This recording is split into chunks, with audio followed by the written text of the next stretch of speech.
ಪ್ರೀತಿಯ ವಿದ್ಯಾರ್ಥಿಗಳೇ, business studies question ಪೇಪರನ್ನು ಇಲ್ಲಿ ಅಪ್ಲೋಡನ್ನು ಮಾಡ್ತಾ ಇದ್ದೇನೆ. ನಾಳೆ ನಿಮಗೆ ಬಿಸ್ನೆಸ್ ಸ್ಟಡೀಸು ಎಕ್ಸಾಮ್ ಇದೆ. ಈ ಒಂದು ಪ್ರಶ್ನೆ ಪತ್ರಿಕೆಯನ್ನು ಚೆನ್ನಾಗಿ ಓದಿಕೊಂಡು ಎಕ್ಸಾಮಿಗೆ ಹೋಗಿ ಚೆನ್ನಾಗಾಗಲಿ ಅಂತ ದೇವರ ಹತ್ರನೂ ನಾವು ಬಯಸ್ತಾ ಇದ್ದೇವೆ. ನೋಡಿ ಪ್ರೀತಿಯ ವಿದ್ಯಾರ್ಥಿಗಳೇ, ಯಾವುದೇ ಕ್ವಶನ್ ಪೇಪರ್ ಸಿಗಲಿ ಮಾಡಲಿ ಅದೇ ನಾಳೆ ಬರುತ್ತೆ ಅನ್ನೋದು ಅದನ್ನು ನಾವು ಮೂರ್ಖತನದ ಪರಮಾವಧಿ ಅಂತ ಹೇಳ್ತೇವೆ.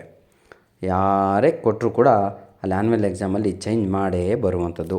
ಯಾಕೆಂದರೆ ಈ ವರ್ಷ ಆಲ್ ಓವರ್ ಕರ್ನಾಟಕ ಒಂದೇ ಒಂದು ಪ್ರಶ್ನೆ ಪತ್ರಿಕೆ ಬಿಡುತ್ತಿರುವಂಥದ್ದು, ರಿಲೀಸ್ ಮಾಡಿರುವಂಥದ್ದು. ಇಷ್ಟು ವರ್ಷ ಡಿಸ್ಟಿಕ್ ವೈಸು ಪ್ರಶ್ನೆ ಪತ್ರಿಕೆಗಳು ಸಿದ್ಧತೆಯನ್ನು ಮಾಡ್ತಿದ್ರು. ಈ ವರ್ಷ ಆ್ಯನ್ಯುವಲ್ ಎಕ್ಸಾಮ್ ಏನಿದ್ರೆ ಬೋರ್ಡ್ ರೀತಿಯಾಗಿ ಪ್ರಥಮ PUC ವಿದ್ಯಾರ್ಥಿಗಳಿಗೆ ಪ್ರಶ್ನೆ ಪತ್ರಿಕೆಯನ್ನು ರೆಡಿ ಮಾಡಿದ್ದಾರೆ. ಎನಿಹೌ, ಧನ್ಯವಾದಗಳು. ನಿಮ್ಮ ಪ್ರೀತಿ ಸಹಕಾರ ಹೀಗೆ ಇರಲಿ. ಒಂದು ಕಮೆಂಟು ಸರ್, ಒಂದು ಲೈಕು, ಒಂದು ಶೇರು ನಮಗಾಗಿ ಮಾಡಿ ಅಂತ ನಿಮ್ಮಲ್ಲಿ ರಿಕ್ವೆಸ್ಟು. ಇದರ ಒಂದು PDF ಕಾಪಿಯನ್ನು ತಾವು ಉಚಿತವಾಗಿ ನಮ್ಮ ಡಿಸ್ಕ್ರಿಪ್ಷನ್ ಲಿಂಕ್ನಿಂದ ಬಾಕ್ಸಲ್ಲಿ ಡೌನ್ಲೋಡನ್ನು ಮಾಡಿಕೊಳ್ಳಿ. ಇಂಗ್ಲೀಷು ಈಗಾಗಲೇ ಎಲ್ಲದೂ ಕೂಡ ಅಪ್ಲೋಡನ್ನು ಮಾಡಿದ್ದೇನೆ. ದಯವಿಟ್ಟು ಅದನ್ನು ರೆಫರ್ ಮಾಡಿ ಅಂತ ಹೇಳ್ತಾ ವಿಡಿಯೋವನ್ನು ಇಲ್ಲಿಗೆ ಮುಗಿಸ್ತಾ ಇದ್ದೇನೆ. ಧನ್ಯವಾದಗಳು. God bless you all.